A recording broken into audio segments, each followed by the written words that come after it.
Christmas was supposed to be the happiest night of the year.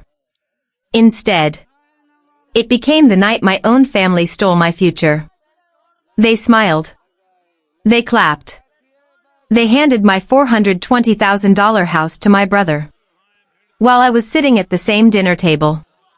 They thought I would stay quiet. They were wrong. Because 6 months later, every one of them was calling me. 79 missed calls. And this time, I owned everything they wanted. Millie Carter had spent 8 years working double shifts as a registered nurse in Seattle.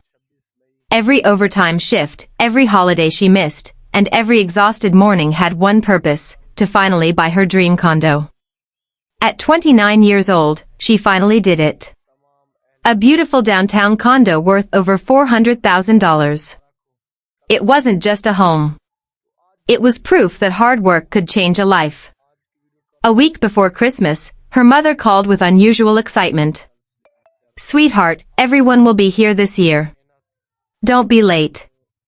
Emily smiled. Maybe things were finally getting better. For years, her younger brother Jason had always been the favorite.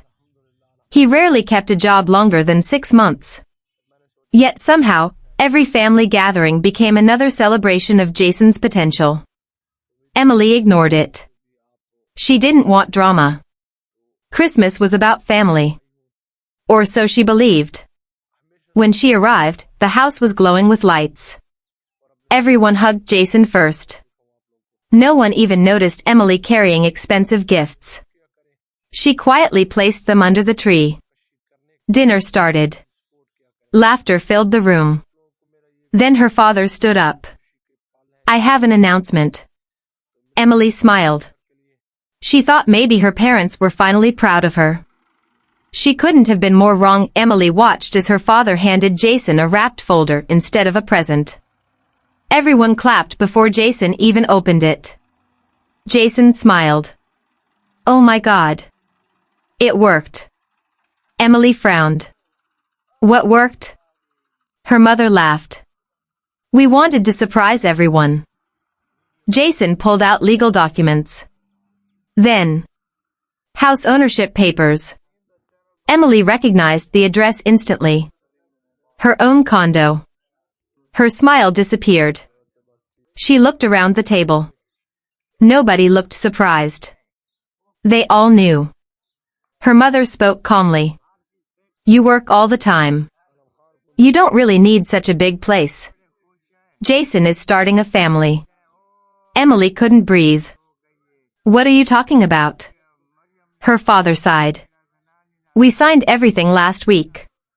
Emily's heart nearly stopped. "My condo isn't yours to give away." Jason laughed. "Relax. We're family." Emily slowly realized the truth. Someone had forged her electronic signature using documents her mother once convinced her to sign for insurance paperwork.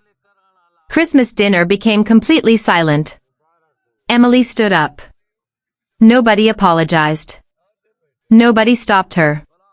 She simply walked out into the freezing snow. And that was the last time they saw the old Emily. Instead of screaming, instead of fighting, Emily hired one of the best property attorneys in Washington. The investigation uncovered something much bigger. Not only had her family forged documents, they had committed multiple financial crimes. The transfer wasn't legal. The mortgage company had never approved it. The title office had already flagged suspicious signatures. Emily stayed quiet. She never warned anyone. She simply let them believe they had one. Meanwhile, she invested every extra dollar. She bought small rental properties. She studied real estate every night after work. Within a year, her portfolio doubled.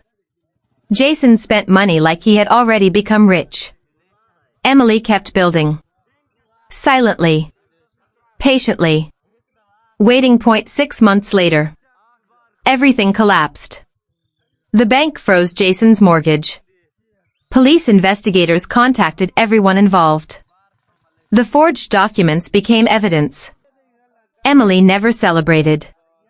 She simply answered every question honestly. 6 months later, everything collapsed. The bank froze Jason's mortgage. Police investigators contacted everyone involved.